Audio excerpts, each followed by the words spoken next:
আমাদের যে CDMS software রয়েছে সেখানে আমরা তাদের নামে কোনো মামলার রেকর্ড পাইনি। পটিয়া সীতাকুণ্ড থানা সহ একাধিক জায়গায় চট্টগ্রাম জেলা গোয়েন্দা পুলিশের অভিযানে 5টি আগ্নেয়াস্ত্র, 1টি সিএনজি, 2টি মোবাইল এবং দেশীয় অস্ত্র সহ 2 জন আসামি গ্রেফতার করেন জেলা গোয়েন্দা পুলিশ।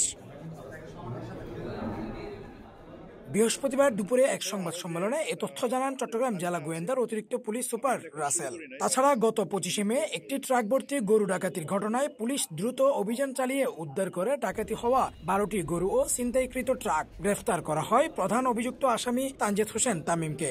2টি মোবাইল সহ 2 জন আসামি গ্রেফতার। পটিয়া থানা কর্তৃক দুর্ধর্ষ সন্ত্রাসী 16টি মামলার আসামি মোহাম্মদ আব্দুল হামিদকে একটি আগ্নেয়াস্ত্র এলজি, 3টি কার্তুজ এবং দেশীয় অস্ত্রসহ গ্রেপ্তার এবং সীতাকুণ্ড থানা কর্তৃক 12টি গরু উদ্ধার ও 1 জন আসামি গ্রেপ্তার। আসন্ন ঈদুল আজহাকে কেন্দ্র করে দেশে অবৈধভাবে গরু পাচার ও ডাকাতি বেড়ে যায়। এ সকল অপরাধের বিরুদ্ধে চট্টগ্রাম জেলা গোয়েন্দা পুলিশ তৎপর রয়েছে বলেও জানান অতিরিক্ত পুলিশ সুপার রাসেল।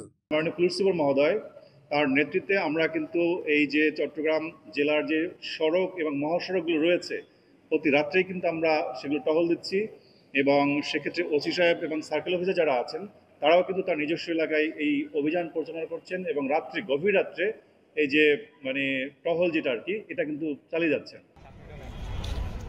আবাদুল হক, সিটিজি নিউজ, চট্টগ্রাম।